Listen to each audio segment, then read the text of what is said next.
Imana ihabwe icubahiro kubw'uyu munsi mwiza Imana idukoranije mu ngoro yayo. Ni iby'agaciro. Amen. Kuko umwubahwa asumba abandi wubahwa bose ari hagati muri twebwe. Imana ishimwe cyane. Iyo utumiwe ahantu ugasanga umukunzi, umunyacubahiro, ubuzi neza ko uyu munsi ubukomeye, ariko twebwe twakoranijwe n'ubudasanzwe, kandi yasezeranye ngo babiri canke batatu bakoranye mu izina ryanje nzoba hagati yabo. Kandi yarungitse ijambo abari nyuma yaryo kurishitsa. Imana ishimwe cyane.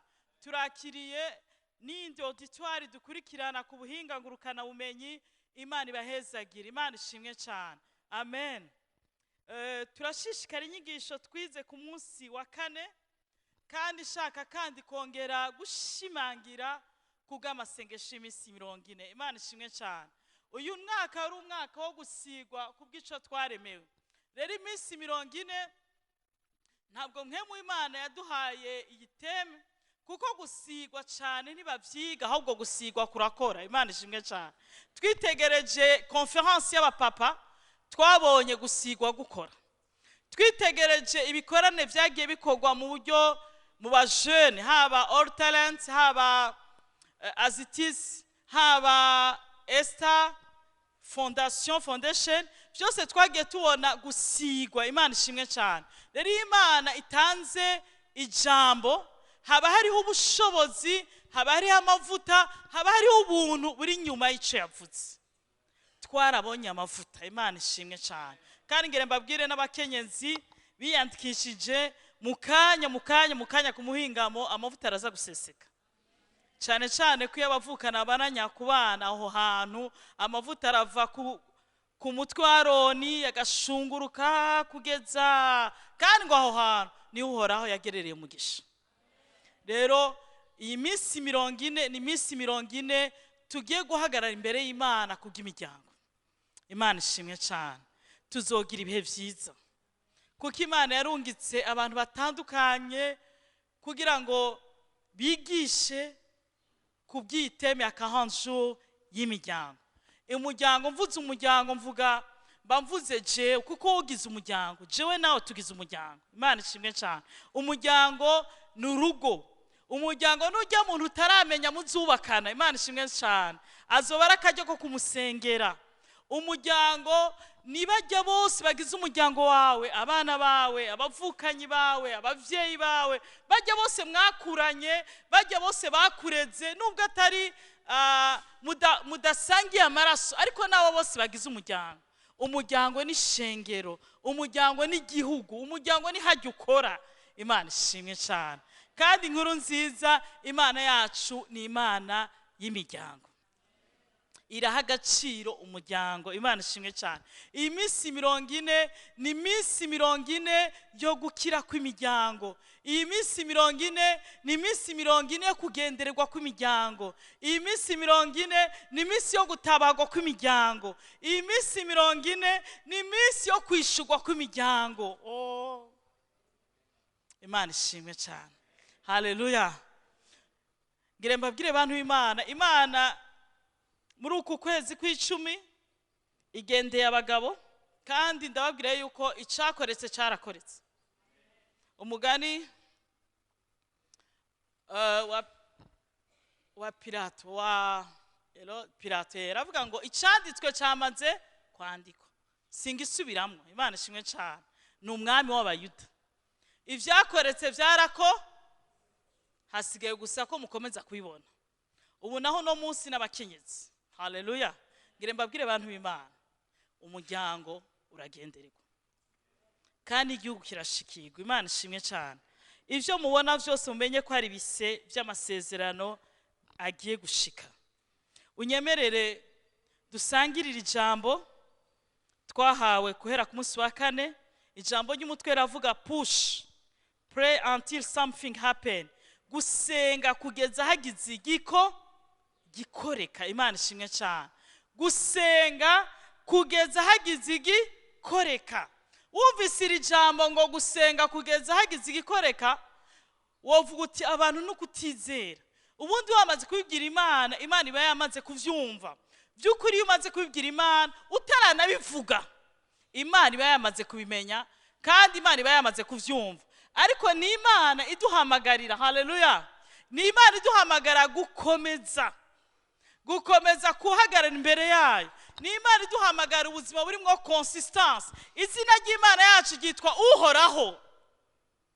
Izina ry'Imana yacu ni Uwiteka. Izina ry'Imana yacu ni Eternel. Imana ishimwe cyane. Byumvikana ko Imana yacu irakunda ibintu biteba. Mu Kinyarwanda bavuga ngo gutinda, mu Gifaransa demeurer. Haleluya. Imana ntabwo ikunda bipage. Hariho abantu bakunda kubipa bati mpamagara. Rero hari n'abantu bagera imbere y'Imana ukazibona arabifye. Mana urabizi ndavyutse, bana nanje Mana urayibona ndaryamye. Hari abantu bakunda kubipa. Imana yacu ni Imana y'ubusabane. Imana yacu ni Imana y'imigenderanire. Imana yacu yaturemye mu ishusho ryayo. Irakeneye cyane ko usabana nayo, irakeneye imigenderanire yawe. Niyo mpamvu ikeneye ko mutebana. Imana ishimwe cyane. Rero ntabwo Imana yishura umutwaro wawe kuko wawuvuze kenshi, ahubwo Imana yishura umutwaro wawe kuko watebanye nayo, kandi mu gutebana nayo bisigura ngo urayizeye. Tumaze igihe muri ino atamazi dufise. Abantu bagundura ahantu hari amazi baremera kuhateba. Nanje ndi mu bavomye muri no ndwirangiye kuva 6 gushika 5 wasanga umuntu hari ahantu atevye arindire ko ashikirwa. Avuga ati isoko ni yirimwe amazi sindahava. Ariko iyo umuntu ataramenya aho akwiye kuvomera, aho akwiye kuvoma, yakomeza gutembera ashakisha. Ariko ugeze aho ukwiye kuvoma warahateba. Imana ishimwe cyane. Rero guteba imbere y'Imana bisigura ngo urayizeye. Haleluya. Nta handi hari uva agakiza, nta handi ndiri butabarigwe, nta handi Imana iri bungwane, naha nyene ni wewe sinkurekura. Niyo mpamvu abatevye bagatebana n'Imana, Imana yarabishuye. Umugabo yitwa Yakobo yari umugabo akomoka kuri Isaka wa Aburahamu. Yari hasa y'umugabo yitwa Esau. Ahabwa umugisha mu gishingo ca murumuna we yitwa Esau. Amaze guhabwa umugisha, ahabwa imigisha yose. Kuburyo Esau yagiye kurondera umugisha, Sara amubwira tumviriza Esau, imigisha yose nayihereje kuri murumuna wawe Yakobo, nta wundi ngisigaranye. Ati nta kandi usigaranye basufu mu mezagire. Kuko yitwa ko ari mukuru yumva ko ateza guhezagirwa. Sara amubwira Esaka tumviriza, nta wundi mugisha mfise uretse yuko uzojakarira mukuru wawe. Umva wosumwe ahubwo ko yesista niko yavumwe. Igihe kiragera, Imana ishimwe cyane. Amaze guhezagirwa arahunga. Amaze guhunga kuko mukuru yarondeye kumwica. Amaze guhunga agenda kwa Inarume. Ashitse kwa Inarume amubona ko umugisha. Urazi kubaho ubuzima usanga uhesha umugisha abandi ariko we ntukugarukeho. Sinzi ko hari abantu muri abibona. Ugasanga ubayeho ubuzima, aho ugeze baratera imbere, aho ushitse barunguka. Ugasanga ubayeho ubuzima bwo guhesha umugisha abandi ariko we ntukugereho. Nivyo vyashikiye Yakobo. Yakobo yari kumugisha ku buryo aho yagera hose yahahesha umugisha, mugabo umugisha ntumugarukeho. Imyaka 7 abahakorera umugore yakunda ntiyamuronka. Urashobora kwibaza kubura umugore bagusezeraniye kandi witwa kuri kumugisha. Mu nyuma asura kumukorera yindi myaka 7. Amaze kumukorera yindi myaka 7 asaba impera canke salaire yiwe, asura kandi kuyikorera naho nyene mu buryo bugoye. Mu nyuma aratinda ahunga Inarume. Aravuga ati ibintu rero si ibintu byo gufyina. Aca asiga abagore biwe, asiga abana biwe, aduga umusozi. Amaze kuduga umusozi arabwira Imana ati Mana sinkurekura utampezagiye, sinkurekura. Biravuga ngo yagwanye no mu marayika kuva mwijoro gushika bugire buce. umumarayika agerageza kumwikura ariko aravuga ati sinkurekura utampenzagiye. Haleluya. Rero hari ibanga mu gutebana n'Imana, kuko ni ikimenyetso cyo kuba wizeye yuko hanze y'Imana n'ahandi hari ubutabazi, hanze y'Imana ahandi hari umugisha, hanze y'Imana ahandi hari agakiza. Aravuga ati sinkurekura utampenzagiye. Saa sita z'ijoro sinkurekura, saa saba sinkurekura, saa munani, saa cyenda, saa kumi n'imwe butanguye guca. Aravuga ati uyu mugabo rero nta kundi ndi bumugire. Witwa nde? Ati nitwa Yakobo. Yakobo isigura escrow. Jacob, apana Jacques, Jacob isigura ngo umuntu w'amanyanga. Atumviriza rero, ibintu byabanje gupfira mu izina, uhereye no munsi uzitwa Israeli. Ndaguhinduye izina, icya kabiri ngire ndagukoreho. Haleluya. Iyo utebanye n'Imana ntabwo uhabwa gusa icyo urondera ku Mana, ahubwo n'Imana iragukoraho. Kuko iyo Imana igukozeho, haleluya, bigushoboza kumentena wa mugisha Imana yaguhaye. Hariho abantu benshi bahawe imigisha, hariho abantu benshi bahezagiwe, ariko kuko batigeze bemera gukorwaho n'Imana, imigisha bahawe yabapfiriye ubusa. Iyo Imana yagucishije ahantu ikagukoraho, haleluya, amashuri akagukoraho, urugo rukagukoraho, business ikagukoraho, hakagira inkovu, haleluya, iyo migisha urayibungabunga neza. Niyo mpamvu abantu bose batoragura imigisha, imwe bayiragwa n'abavyeyi, yindi bayihabwa canke bakayihabwa n'abagabo canke abagore, nibigira bamenya agaciro kuko atankovu ziba ziri mu buzima bwabo. Hari igihe Imana rero yemera yuko nubwo wahezagiwe, Imana itemera yuko ubironka facilement, igashaka ko umunsi umwe uhagarara imbere y'Imana. Haleluya. Imana ishimwe cyane. Ugahagara imbere y'Imana ugatebana n'Imana kugira ngo Imana iguhe wa mugisha, ariko kandi inagukoreho kugira uzomenya agaciro k'ico wahawe. Imana n'umuvyeyi mwiza. Imana ishimwe cyane. Haleluya. Gusenga kugeza hagize igikoreka ni ikimenyetso cy'umuntu yizera Imana. Dusome mu butumwa bwiza bwa Luka 18 umurongo wa mbere kugeza ku 8. Ubutumwa bwiza bwa Luka igice cya 18 umurongo wa mbere kugeza ku 8. Dusomere hamwe afise Bibiliya, muri Bibiliya zanyu, abashobora gusoma hariya naho musome. Imana ishimwe cyane.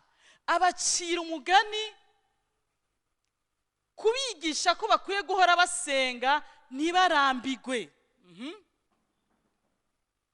Ku murongo wa 2 arababwira ati mu gisagara habaye umucamanza adatinya Imana, ntagire udusoni ku bantu. Uwo ni Yesu. Yari kababwira ngo gusenga ntibarambigwe. Arababwira ngo mu gisagara habaye umucamanza adatinya Imana, ntatinye n'abantu. Mu bisanzwe gusanga umuntu adatinya Imana niyongere gutinya n'abantu. Hari abantu usanga mu buzima bwabo batinya Imana ariko badatinya abantu, ugasanga hari icyo batinya. Turi kumwe? Kuko atinya Imana nubwo abantu atobatinya, muga kubera ukuntu atinya Imana hariho ibintu adashobora kubaka gukora, hari n'ibyo yemera kwihanganira cyangwa akagira neza kuko atinya Imana. Turi kumwe? Kuko gutinya Imana gutuma umuntu hari icyo atinya gikomeye, kandi ugasanga ntarenze urugero, kandi ugasanga agira ubuntu, ugasanga n'umuntu muzima.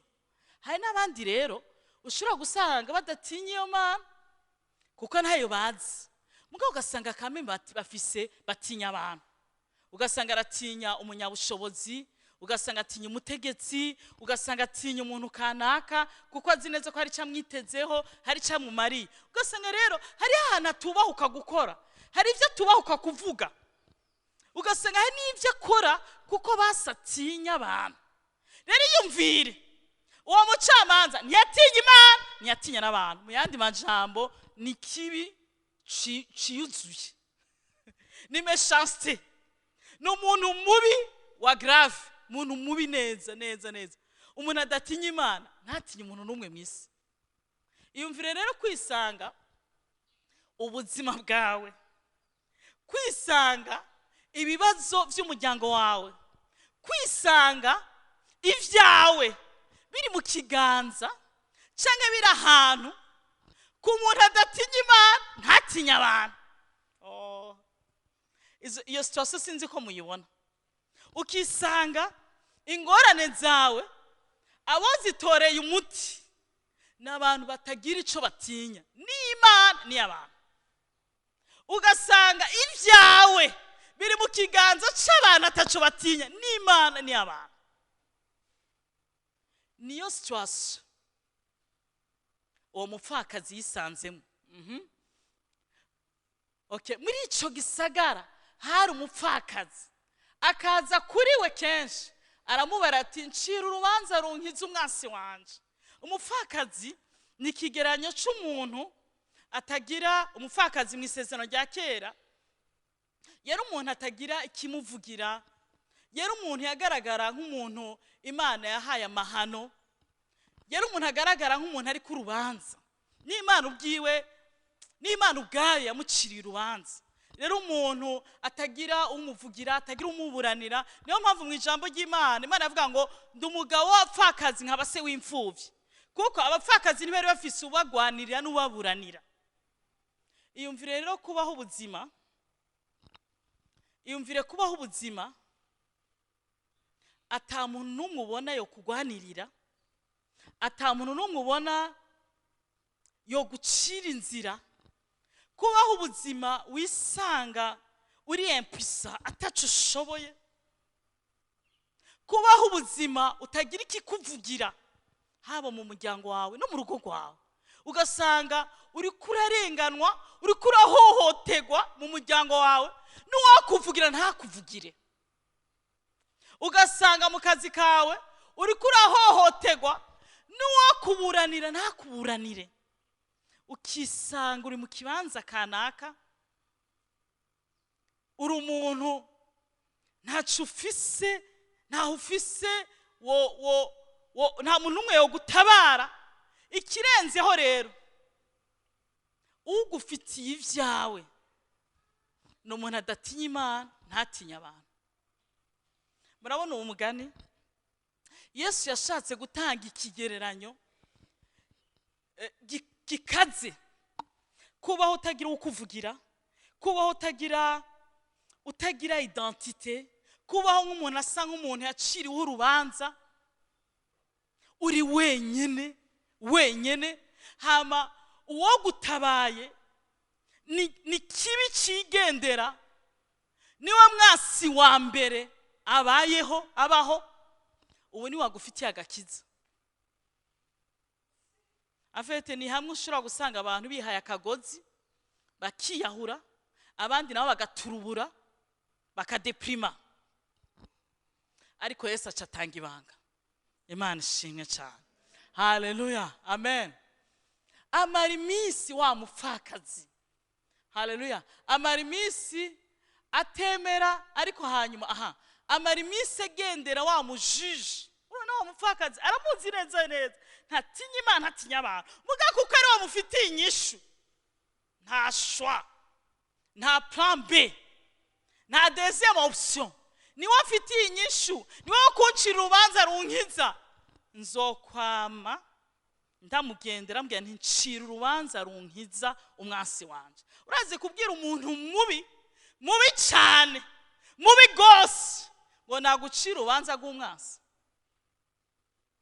kandi ari waguhohosha, ariko ati puisque ari wo mfitiye inyishu nzokwama ndakugendera kugeza, kuko nta plan B fisi, nta yindi deuxième option. Urubanza ni wowe urufise, ni wowe uruncira. Rero sinzokuha amahoro. Amara iminsi atemera, wa mucamanza agabitanya amara iminsi atemera, kuko nta cyiza kiba muri we.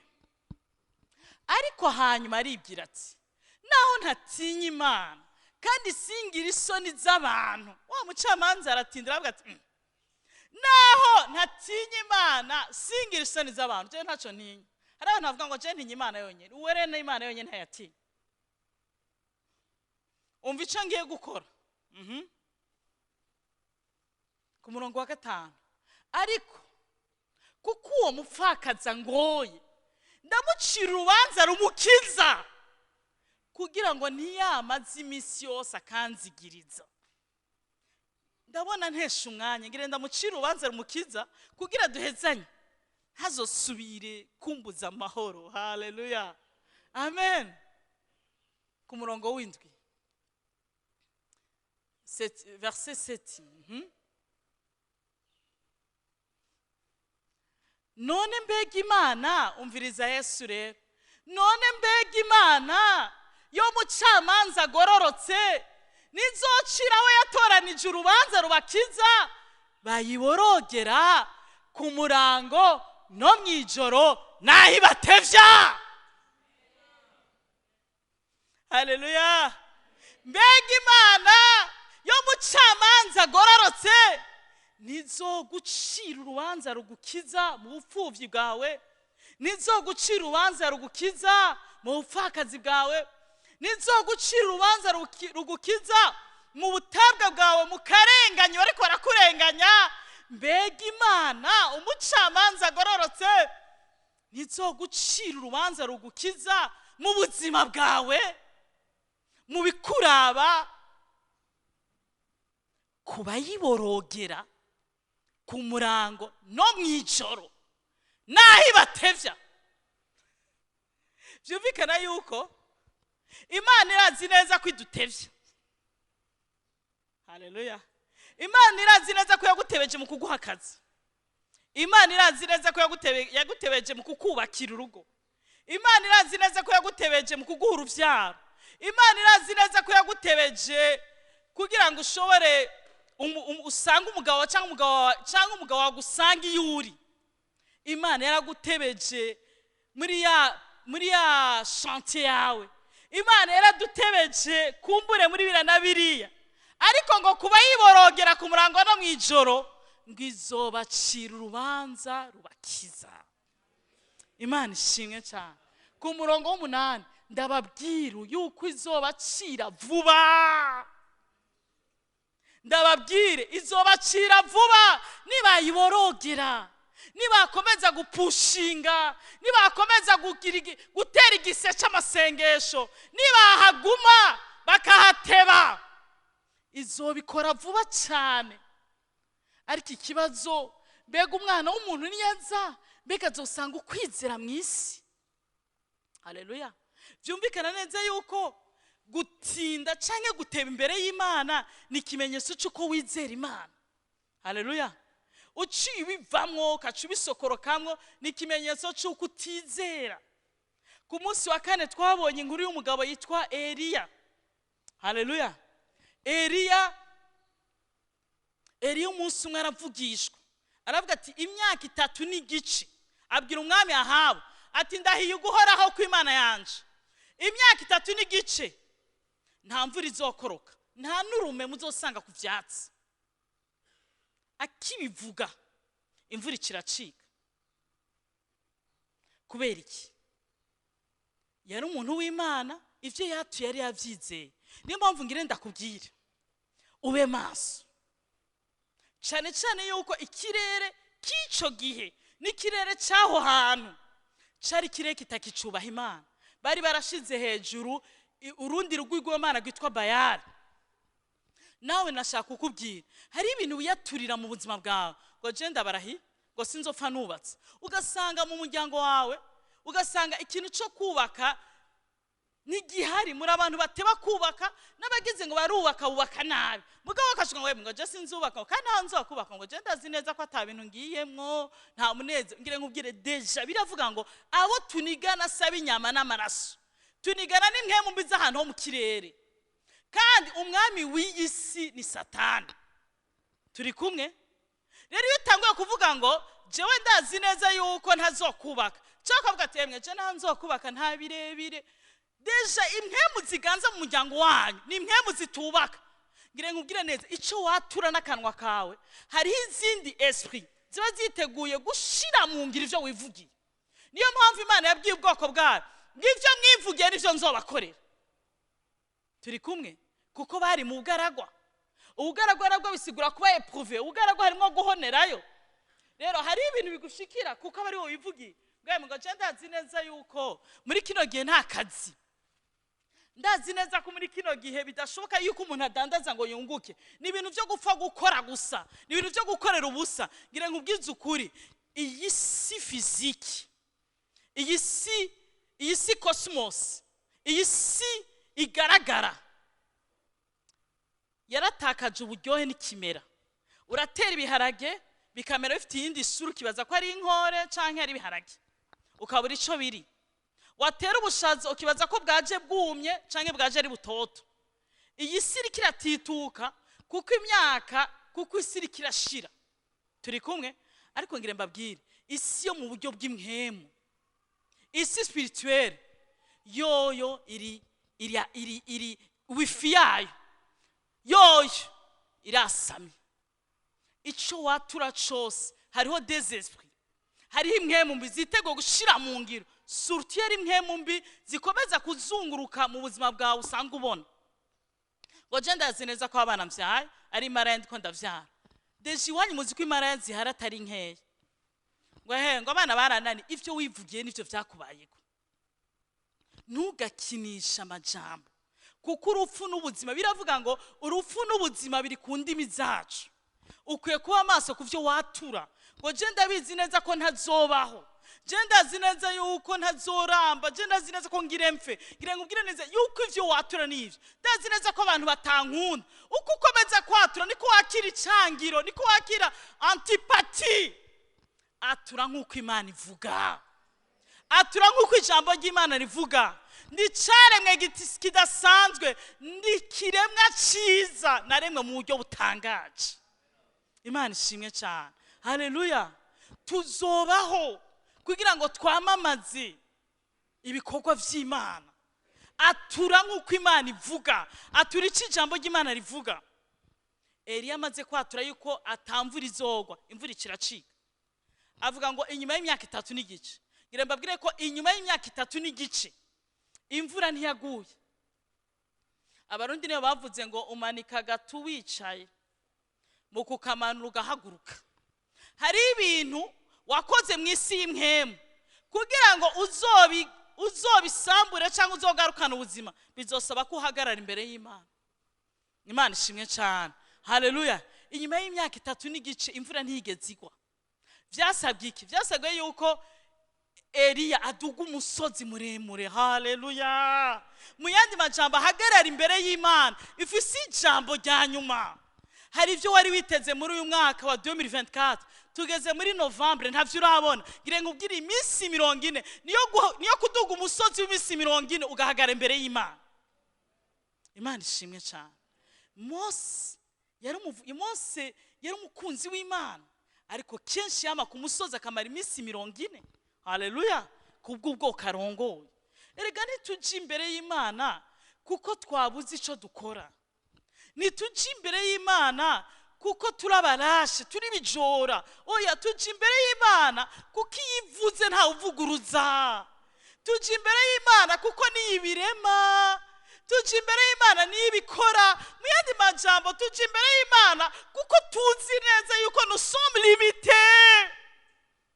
Tuje imbere y'Imana kuko tuzi ko turi abantu bafise aho bagarukira, ariko hari Imana ishoboye vyose. Tuje imbere y'Imana kuko dutahura ko turi abanyantege nke, hakaba inyenkomezi niyo twizigiye. Imana ishimwe cyane. Eliya aduga umusozi. Haleluya.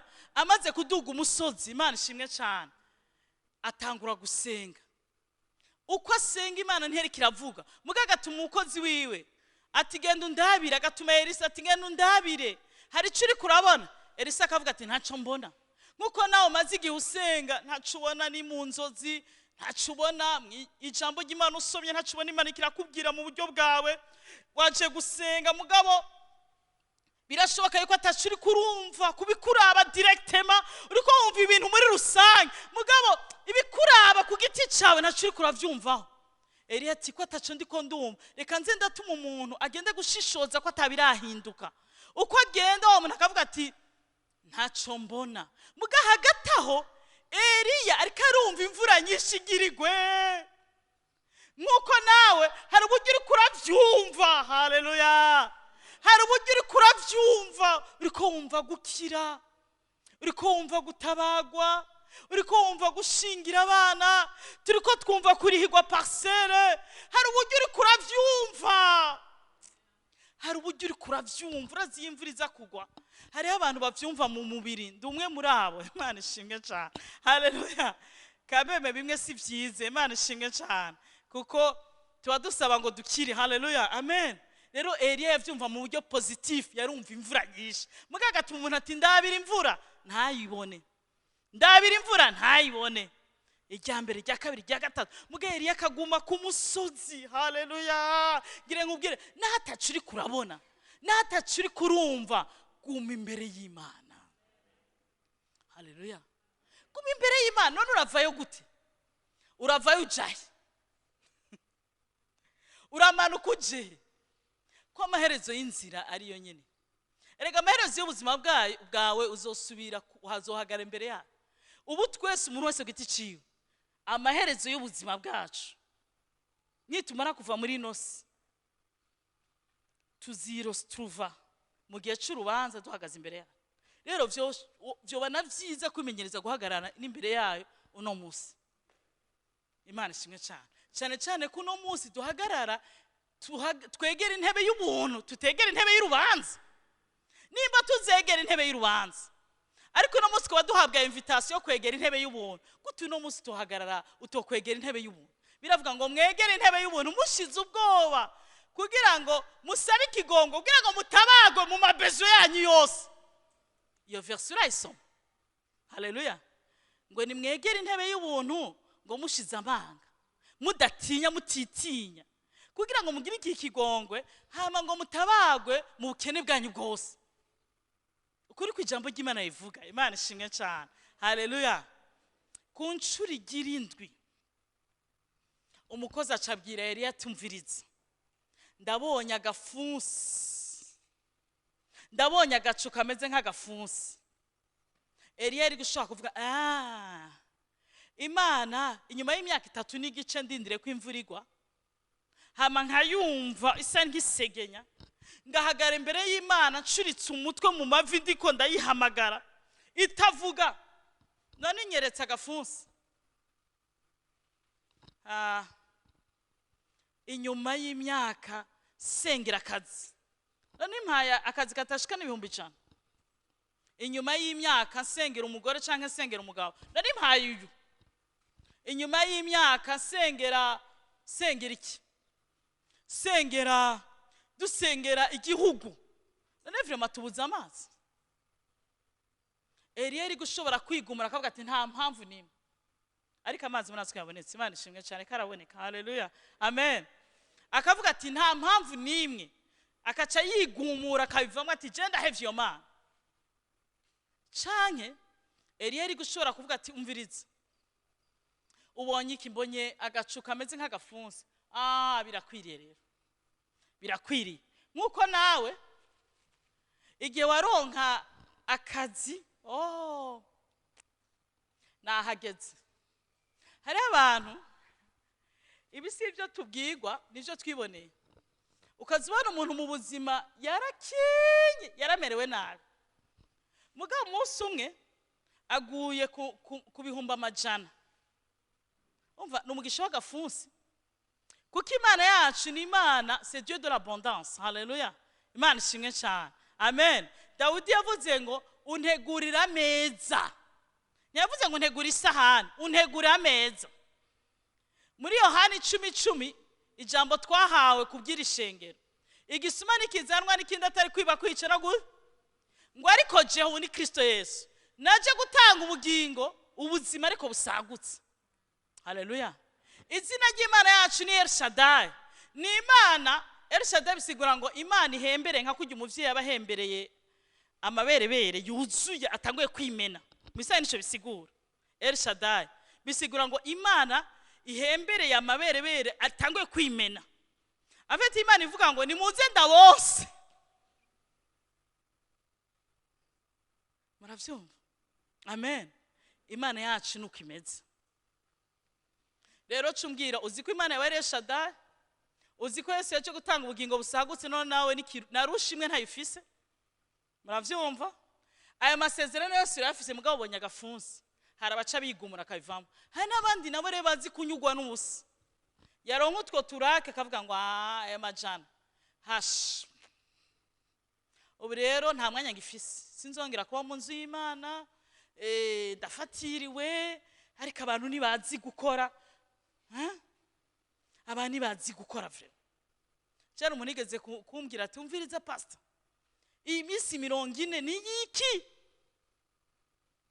niyo dusanga dukora rimwe mu mwaka no muri Afrika niho mudatera imbere twebwe aho turi iwacu turakora tukongera tugakora nambwira ni uribagiye imyaka wamaze uri umushomeri uribagiye ko hani iwacu uteruye n'umupfuko ugaterura n'isima utaronka ayironka hanze mbega wibagiye ikibanza urimo uravyibagiye urashaka kuvuga ko abantu badakora utabahaye ico bakora ngo bacane nivyo turazi ko hari abanebwe bakunda kurya ibintu bicaye turazi ko hari abana bakunda kurya ibintu by'abavyeyi babo bicaye turazi ko hari abagore bakunda kurya ivyo bagabo bicaye turazi neza ko hari abagabo bakunda kurya n'ivyo abagore babo bicaye abasiyo ndiko ndavuga ba bantu barondera ico bakora ugasanga barahangayika bakora nk'inzovu ariko bagasarura nk'imbeba wera uri mu kibanza ukora nk'inzovu nivyo amafaranga urongo yakora muri colonne vertebrale nkuko bavuga uyakura mu ruti rw'umugongo mugana aho yakura mu ruti rw'umugongo ivyo kuramwo navyo nyene ni vyinshi uribagiye abakora n'uruti rw'umugongo rukavunika ariko ntibaronke ivyo aka kanyura vyibagiye utagira umwana wasiza ugasanga umuntu atanguye kuborega ubusa kandi ugasanga uwivuga ari mu mabezwe arengeye ivyo abayemo hari umuntu akaranyumva ugasanga umuntu aboreye ubusa je ndaronse fiance okay uramenya neza ko atari wenyine nonse fiance umuntu akaboregwa karatisi akaboregwa kajipe uramenya neza ko arafise amajipe bayabitse mu nzu aryamye nimukaboregwa ubusa mugume imbere y'Imana mwahezagiwe haleluya uraguma imbere y'Imana aho wahereye umugisha hanamaze guhezagirwa akaronka umwana yarasubiye aho yaririye ntukibagire aho waririye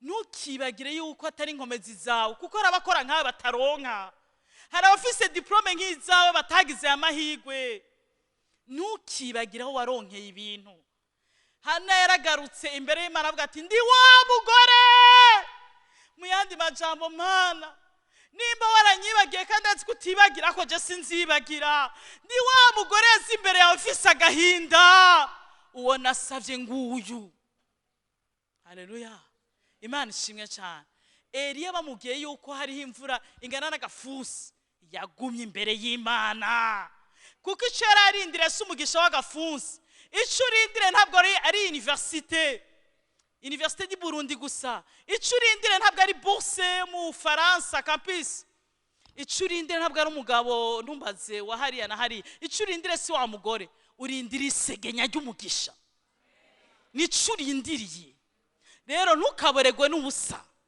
ntukawumarkorika aboregwa n'akarahuri kamwe guma imbere y'Imana kugeza isegenya ry'umugisha rigwe Eliya guma imbere y'Imana haleluya agumye imbere y'Imana wa mukozi wiwe Elisa aramubwira ati yes cette fois-ci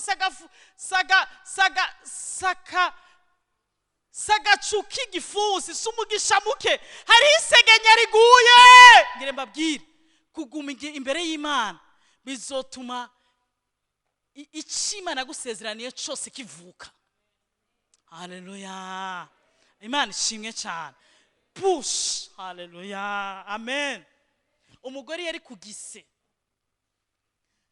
adashoye gupushinga ari gihe n'abasage femme cyangwa abaganga bashona kumumomora ikofi kuko bamugira ati ugira unige umwana iki si igihe cyo gufyina, iki ni igihe cyo gutera igise, yibagira icuri kubitigisa umwana avuke. Haleluya. Kuba baguhamagara bakakubwira ko hageze kuvyara, abagore bari hano baravyumva, n'abaherekeje abagore kuvyara. Abagabo dusike dufise iterambere, abagabo sibaherekeza abagore kuvyara. Ndiko mvuga kuri travail. Haleluya. Ubu Blaise aravyumva kuko yaramuherekeje kuri Wanda. Haleluya. Nuvuga ngo mugondekera umugore wanje ngo ariko arababara, ngo ndababaye. Oya, reka iki ni igihe cyo kuvyara. Nugahagarike gutera igisi kugeza icyatumye uje imbere y'Imana kironse. Haleluya. Imana ishimwe cyane. Dusome muri 2 Rois 21:5. Amasengesho, haleluya, amasengesho yamye ari ububasha buhindura ibintu byase guhinduka. N'ivyo umuntu atagifiseho icizere, amasengesho yamye abihindura. Hari umuntu anyumva? Haleluya. Usomye mu ijambo ry'Imana, ugasoma muri Bibiliya, haleluya, amasengesho yamye ahindura ibintu bitigeze bihinduka. N'ivyo abantu batakaje icizere, amasengesho yarabihinduye. Abawe bashobora kuba batazi gusenga, mugabo we nuhagarara imbere y'Imana kubw'abawe, Imana izobagirira neza. Hari bitegerezwa guhinduka mu bacu muri iri shengero. Kumbura hari abanyantege nke mu gusenga, mugaje nawe niduhagarara, Imana izobagirira neza. Kandi usengera abandi nawe urashikirwa umunsi. Imana ishimwe cyane. Haleluya. Yakobo yabaye hahesha umugisha abandi, muga guhagarara imbere y'Imana yahavuye ahabwa umugisha. Simvuga umugisha, imigisha. Israel arahezagiwe. Israel arahezagiwe gusumba uko sekuruza wiwe yahezagiwe, naho umugisha ukora kuri sekuruza wiwe. Israel we Yakobo yaraheze gusumba Isaka, kuko Israel nubwo yacumukiye yamenye aho guhagarara. Hariho abantu wahesheje umugisha, ariko numenye ikibanza cyo guhagararamo uzoronka umugisha. Nubabazwe kuhesha umugisha abandi. Oya, hagara imbere y'Imana itanga umugisha, igira neza babi n'abeze, nawe uzogirirwa neza. Imana ishimwe cyane. Haleluya. Ngire nkubwire yuko amasengesho afise ububasha bwo guhindukiza Imana no mu vyo yateguye. Muri bigena amasengesho akomeye. Haleluya. Waruzi ko amasengesho ashobora guhinduza Imana umugambi yateguye? Je ndemera amasengesho. 2 Rois 21. Igitabo cya kabiri cy'Abami 20. Muri iyo minsi Hezekiya aragwara agera hafi yo gupfa. Hezekiya ari umwami mwiza, yakoze ivyiza ico gihe. Hama aragwara. Kandi ngire mbabwire yuko abantu beza nabo nyene baraca mu ntambara bagaca mu ngorane. Uno munsi hari inyigisho zivuga ngo ntitugwara. Nivyo, ingwara ntizifise ijambo rya nyuma ku buzima bwacu. Mugabo tukicambaye umubiri kandi tukiri mwisi, vyoshika twagwara. Kuko nimba uzopfa rero ikikuza gwara n'igihe. Abantu b'Imana nimukabe mu Kristo bw'urumogi.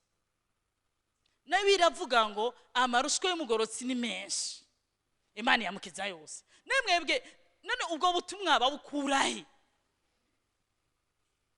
Nitugwara, nidukena, hama umuntu yamara kuvuga ko adakena agasigara umwesku. Ahubwo uravuga ubu naho ntidupfa.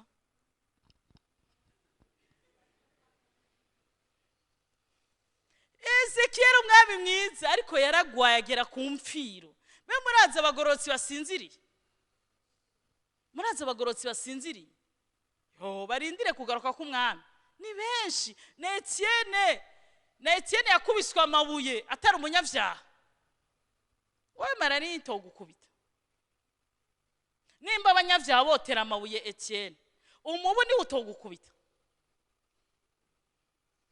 Ntabwo abantu bafise ijambo rya nyuma ku buzima bwacu, ni Imana ibirekura. Ntabwo ingwara ifite ijambo ku buzima bwacu. Niyo mpamvu nanje nubwo umuganga yambwira ngo ndagwaye ndaremvye, ndivuza ariko nzi ico nizera ni Imana yavuze. Haleluya. Imana ishimwe cyane. Hezekiya aragwara agera hafi yo gupfa. Bukeye uvugishwa n'Imana, Yesaya mwene Amosi aza kuri we aramubwira ati ukuri ko uhoragize ngo tunganye ivyo mu rugo rwawe, kuko ugira utange utagikira. Hezekiya aragwaye ararembye deje ingwara iramugeramiye. Hama Imana yomwiruye, Imana yomuhojeje, Imana yomukonsoye, ikirungi kumuvugishwa atabesha Yesaya, wa wundi yeretswe inkumi isaminda. Inkumi ese muraziko yabonye ngo inkumi isaminda. Wa wundi yeretswe Yesu apfa, Yesaya muvugishwa Yesaya ati genda umubwire tunganya ivyo mu nzu yawe ntugikize urapfuye. Hezekiya yari gushobora kubabara cyane akavuga ati Imana singira ico ndakugira kuko uri Imana. Murashaka kwibaza hari abantu bavuga ngo rega Imana buriya sivise uko ndayigira kuko ni Imana ndayigirana nta kundi ndapfa kuvyemera n'ishaka ryayo.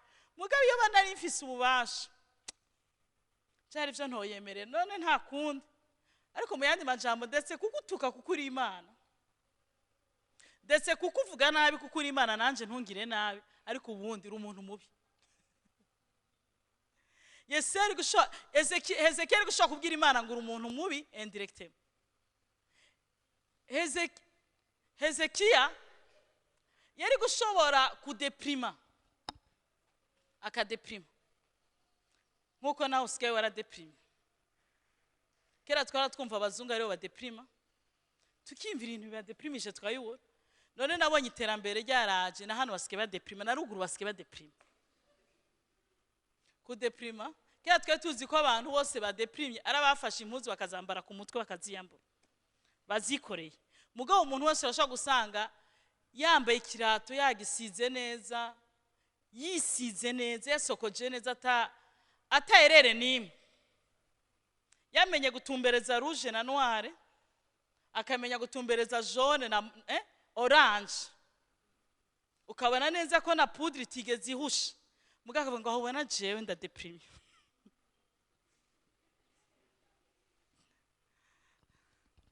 Ngo je naradeprime. Okay.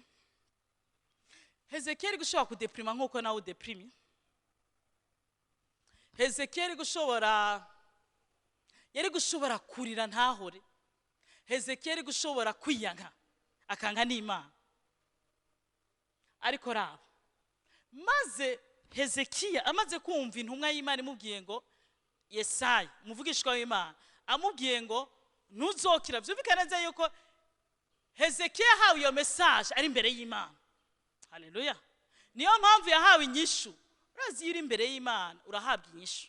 Kandi inyishu zose niziba yego, hari niziba oya, hari niziba ngo muri ntabwo ari yego canke oya, ngiye kuguha ibibereye. Imana ishimwe cyane.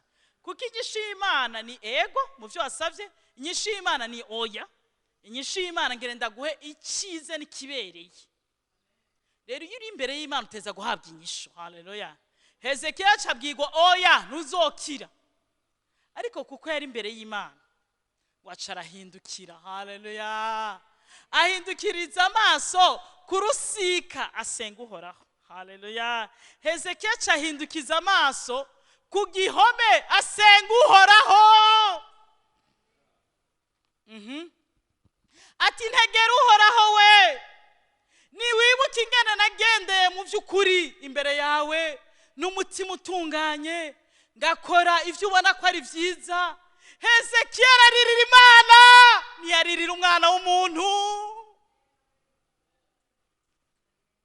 Haleluya.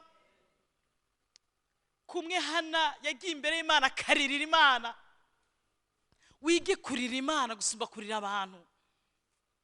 Wige guhagarara imbere y'Imana mu gihe ivyo ubona biko birapfa. Erega Hezekiya karapfa, mugabo no munsi woshobora kuba utari kurapfa, mugabo birashoboka yuko ivyawe ushobora kubona biko biragupfana.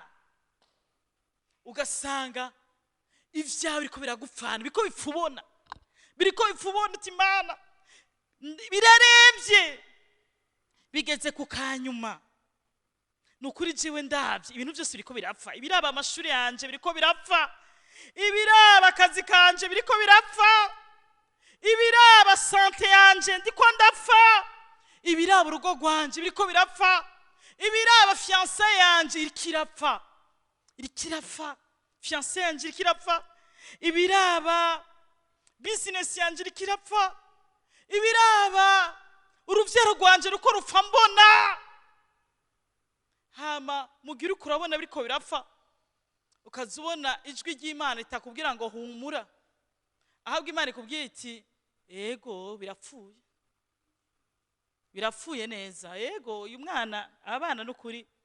Imana ikakwereka amavision hamwe ukagira indoto ahandi, cyangwa ukaronka ubuhanuzi ukabona ahubwo abana bafunzwe, cyangwa ukabona urugo rwasambutse, cyangwa ukabona mu ishuri barakwirukanye, cyangwa ukabona akazi karaheze, ugasanga ibintu byose uri kubibona negatif. Imana ikakikwereka byose ahubwo byayangaye. Sinzi ko hari uwo byashikiye, sinzi ko hari umuntu byashikiye. Je byarigeze kunshikira inshuro nyinshi, ugasenga ugasubira ugasenga, ukaronka amavision ahubwo ubona byose byapfuye. Kavuga ati ahubwo umenga naje kubisomborotse, umenga naje kubicokoza. Hama wanasohoka amasengesho ukaje utangura bitanguye gushigwa mu ngiro. Turi kumwe. Hezekiya wanaremvye akiri imbere y'Imana, haza umuvugishwa aza gukonfirma urapfuye, ari kibanga guma imbere y'Imana. Mbega ntizocira urubanza rubakiza abayiborogera ku murango no mw'ijoro. Imana ishimwe cyane. Hezekiya malgré ko yari imbere y'Imana yinginga ngo akire, Imana ikacirungika intumwa ngo urapfuye ahubwo tunganya ubisa abandi. Hezekiya aciye aguma imbere y'Imana. Haleluya. Ati tegera ugutwi uhoraho, ibuki uno munsi. Haleluya. Ndashaka kugira inama, ubeho ufise ivyibutso wibutse Imana.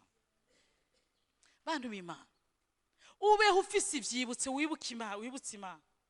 Umuntu umwe hagati muri twebwe yigeze kumpa audio y'umuntu w'inshuti wabo, yaravyaye ni Papa Celeste, wamureze umutante wiwe, umudamu mu oncle we. Nabonye amaudio abanyamasengesho twaramusengeye inshuro nyinshi mu ngabo ngo ave muri koma.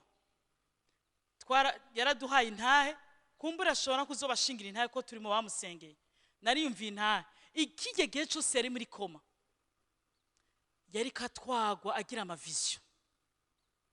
Muri aya mavision akabona abantu yagiriye neza, akagira amavision y'ibintu yakoreye Imana mw'ishengero yari arimo, ivyo bakoze abo yahaye biriya na biri, ngo akumva umubwira ati oya ikisige ca baracagukeneye. Imana ishimwe cyane. Ngire ngubwire ko Imana yazuye Dorcas niyo Mana ntirahinduka. Bukorera Imana ugira ivyibutse imbere y'Imana, hari igihe kizotuma uronka ivyo uvugira. Umumarayika araza kuri Korneliyo, ugusenga kwawe n'umuntu ugira byaduze birashikira. Bantu b'Imana, hari igihe umuntu abaho ubuzima ukamenga ijuru rirafunze, ukamenga ivyo ukora byose birafunze. Ngire nkubwire hariho ibikorwa bitabura ijuru. Amen. Umugore yitwa Dorcas yafashije abapfakazi, amaze gupfa abapfakazi bazana impuzu bazereka Petero, izo mpuzu zibicibutso. Dorcas arazuka. Nimukabeho ubuzima bwawe gusa, ntukabeho ubuzima bwawe gusa, kuko uzohera uzorangira ntuwongere kwibukwa, ariko ivyo wakoze nivyo bizibukwa. Ntukabeho ubuzima kubw'abawe gusa, kuko nufasha abana bawe gusa nta gishasha uzofashije imbuto zo mu nda yawe, ariko wibuke ko hanze y'abana bawe hariho abandi bana. Ntukabeho gusa uraba urugo rwawe, umenye yuko hanze y'urugo rwawe hariho abandi. Bajya abantu Imana yagushiriye mu nzira, n'abantu Imana yaguhaye mu migisha wahawe, nawe bahezagire. Bantu b'Imana, unyemere ndakubwire, niwitegereza ivyo ufise uzokwamubona ukenye, kuko iyi si irayora, iyi si irasaba, ega ngira nkubwire ikintu ca mbere isi saba, isi gusaba kurya kandi ushira inzara, isi gusaba kunwa kandi nushira inyota, n'imborerwa za mbere ziraborerwa zigishaka kunwa. Abanwa rumogi baratakaza umutwe bakirondera. Iyi si gusaba kwambara, ukunda kwambara agira amavarize, akagira ama garderobe, kandi yigera shira, niyigera haga kwambara. Ngire nkubwire iyi si itera ubukene gusumba gutungisha. Ukenye impuza kumva arazikenya, aguma arondera nyinshi. Ukenye ivyo kurya ararya ariko ntashira inzara. Iyi si yamize benshi, yamize basokuruza, yamize abavyeyi, yamize abavukanye, yamize inda abana bakiri mu nda. Kumpanda buri munsi isi hora imira. Iyi si nizopfa ihaze. Iyi si si wacu, turabimukira, turapanze. Umenye neza yuko Imana ikaguha ibintu nizo biguhaye ngo bisesagure, ariko Imana izoba inakubikije ivyo uri bugire neza abandi. Niyo mpamvu Imana yabwiye Abisirayeli ati nimumara kurima, nimukaze muja mu mirima ngo mukureho twose, muzere mwibuka yuko imfuvyi n'abapfakazi n'abanyamahanga n'impunzi bashobora kurengana mu mirima yanyu bakarondera ico bahakura. Ntugakora ivyawe gusa, ntukabeho wikorera, ntukabeho ukorera urugo rwawe gusa naho famiye ari ikintu ca mbere, ntukabeho ukorera abazogusubiza. Ukwiye kumenya ko hano turabajeha b'Imana. Ubukorera Imana haba ivyibutso, bugira ibikorwa vy'ubuntu, bugira ico ukoze mu nzu y'Imana, bugira ico ukoze mu bwami bw'Imana, kigira icibutso. Hezekiya ahagarara imbere y'Imana yibutsa ivyo yakoze. Dorokasi abapfakazi barahagarara imbere y'Imana bibutsa ivyo. Haleluya, Imana ishimwe cyane.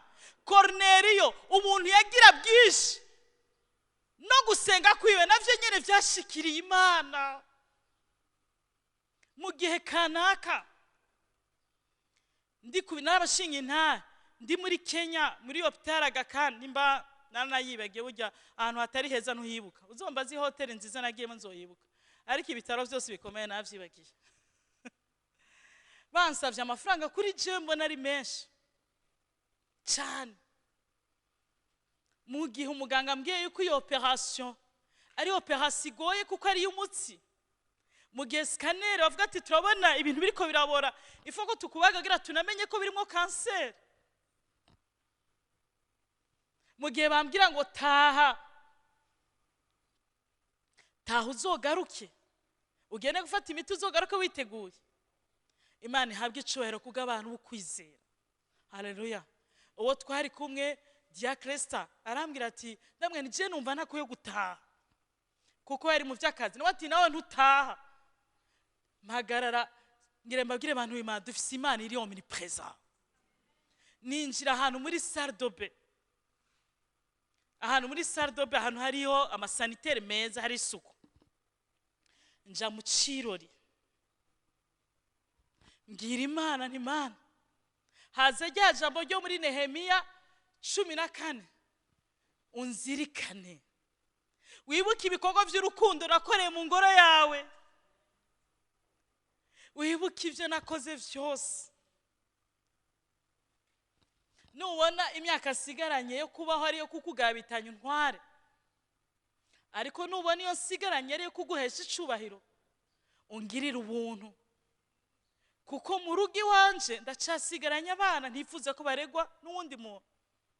Hari n'abandi bampaye nabo sindaheza kubasohora, uretse abo navyaye nawe nahawe. Wibuke iryo shengero ko ntararangiza hataraboneka abavye. Wibuke numva mu mutima Imana inyongeye kubaho. Unyemere ndakubwire, mu gihe uri kurabona ivyawe biriko birapfa, mu gihe uri kurabona abawe bariko barapfa, mu gihe uri kurabona akazi kawe kariko karapfa, mu gihe uri kurabona horasyo zawe ziriko zirapfa, mu gihe uri kurabona aho uherereye ibintu biriko biracikana, uhagarara imbere y'utanga ubuzima, uhagarara imbere ya Alpha na Omega. Erega ibidushikaho muri no si byose ni parenthèse, ibidushikira bidushikira hagati mu buzitizo, ni muri parenthèse. Hari Alpha, hari intango y'ubuzima bwacu, akaba n'iherezo. Hari wabayeho tutarabaho, hari n'ufise, hari n'uzokwamaho bidashira. Hagarara imbere y'Imana, icyo akubwira bari cukora, nakubwira gutunganya ubugingo bwawe utunge, nakubwira gusemba bazi, ariko uhagarara afite ijambo rya nyuma. Hezekiya ahindukira igisika, ahindukira abana b'abantu, yibutsa Imana. Bantu b'Imana, mugira ivyibutso. Raba imyaka umaze, ufise imyaka 40, n'ikihe cibutso ufise imbere y'Imana. Hari abantu benshi bakunda kumbwira, Imana yangiriye neza, usanga tugira amahirwe mu rugo iwacu, ugasanga duhabwa ingabire zitandukanye. Umwana wa mbere Imana yatugiriye neza yiga university, meme na secondaire tutavunitse, kuko habonetse uwundi muntu Imana ibikora. N'umwana wa kabiri ari muri university Purity, mu gihe twibaza ko twahezagiwe na papa wiwe dushobora kurihira umwana muri university, twahawe umugisha. Nabonye umudamu ambwira ngo, kandi umudamu nkwiye gusengera, arambwira ngo Imana yambujije amahoro, Imana yambujije amahoro, kubw'uriya mutwaro n'uriya ntegerezwa kurihira university Purity yose. Arabikora, Imana ibikora uko. Ariko ngire mbashingira inta, ndibuka umunsi umwe nkeneye umukozi, nari mfise abana b'intahekana, papa yarafatiriwe n'akazi, nanje nari mfise akazi aho nakora, ariko abana bagwara bitoroshe, harimo n'ufite umutima yugurutse. Akazi ari kenshi neza gukoresha umukozi umwe, kubera ata buryo twari dufise.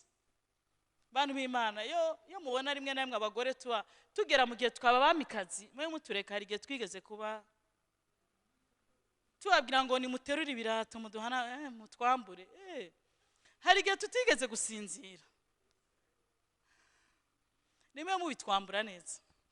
Haleluya. Kandi ko barancokoza abana banje, ngo mama wibuka umurongozi w'abakenyezi yavuze ngo ifurushete yiterure nyene.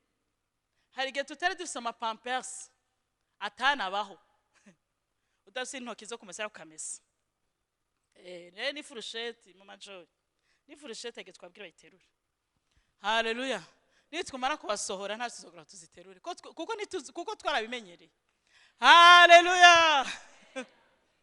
Ico gihe ndibuka abakozi badashobora kuza kugukorera, ndiko njaho nakora, umuntu umwe arambwira ngo uyu mukozi nakuronkeye, karagakozi karakana kakadogo kangana guke, nagakoresha imyaka ine, abantu banze ko kazi barakazi, karigase imyaka kangana guke, kari gafise indigera ngaha, gaserutse kagwaye kangana guke.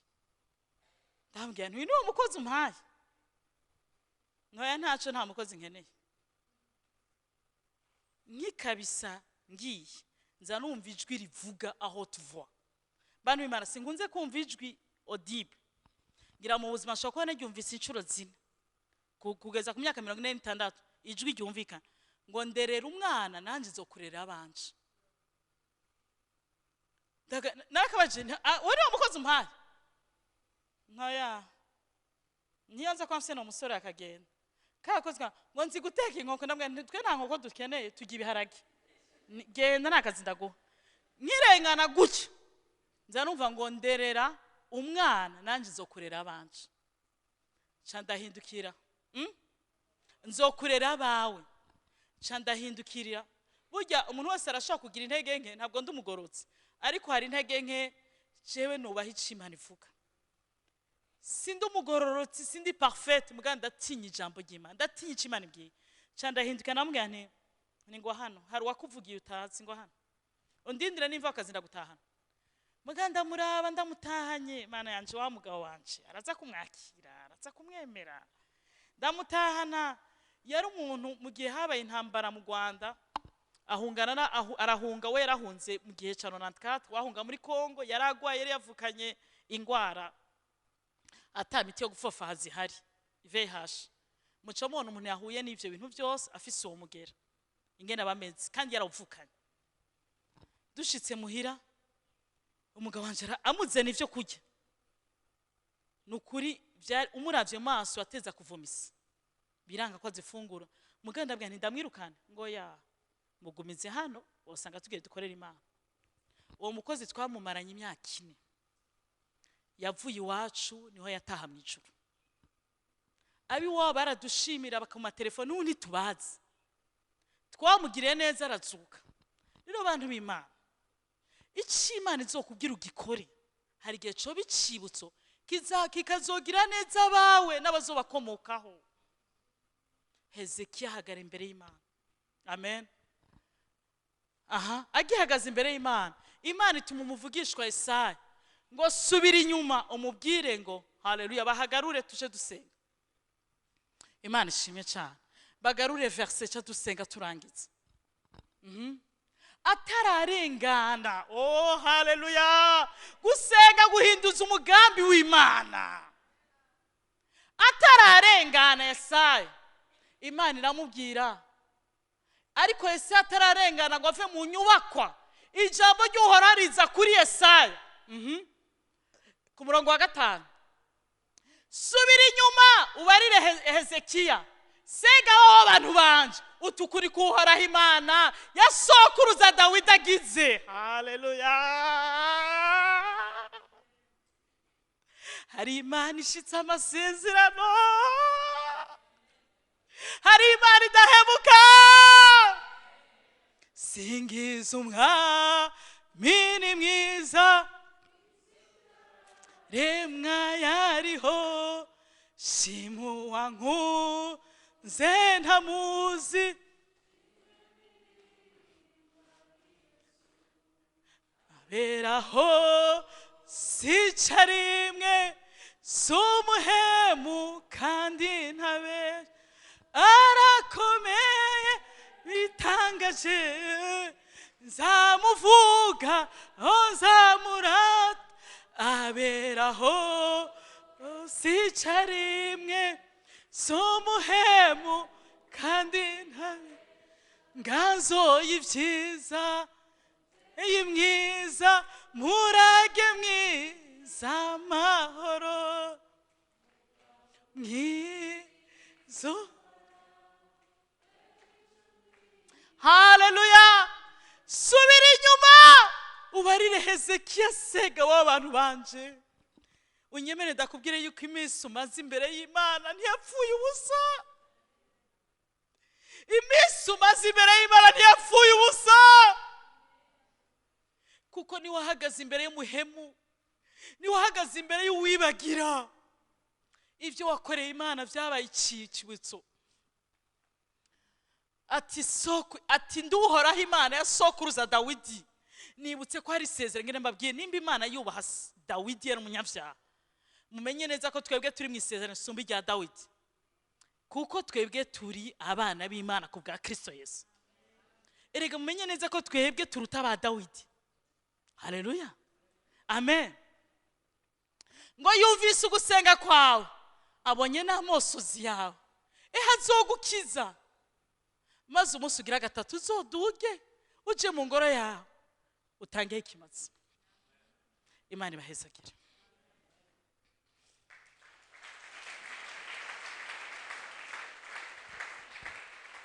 duhaguruke dushima Imana ku munsi wa 4 twarahagaze imbere y'Imana turatakamba ariko ni wumva ari cyo kwingingira Imana kivuge minota 3 Imana irumva haguruka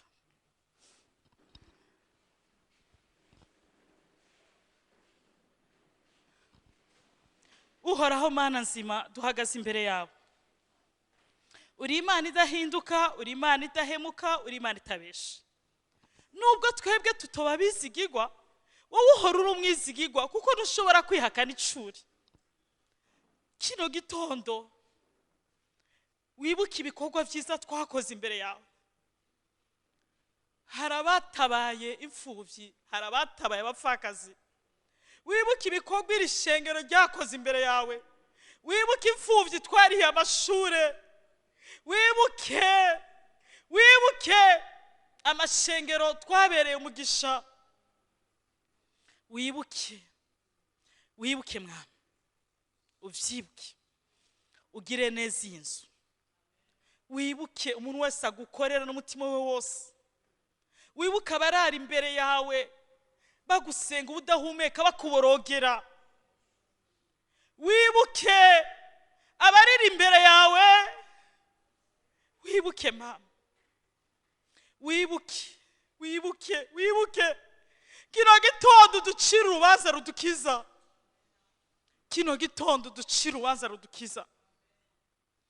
Umuntu wese ariko gusaba ko umucira urubanza rumukiza, urumucire, umugire neza. Urakoze kubana natwe no kutugira neza mu izina rya Yesu.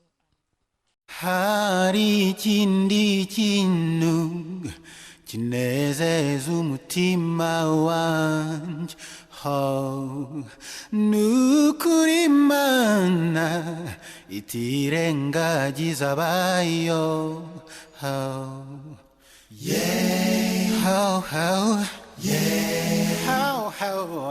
Yeah.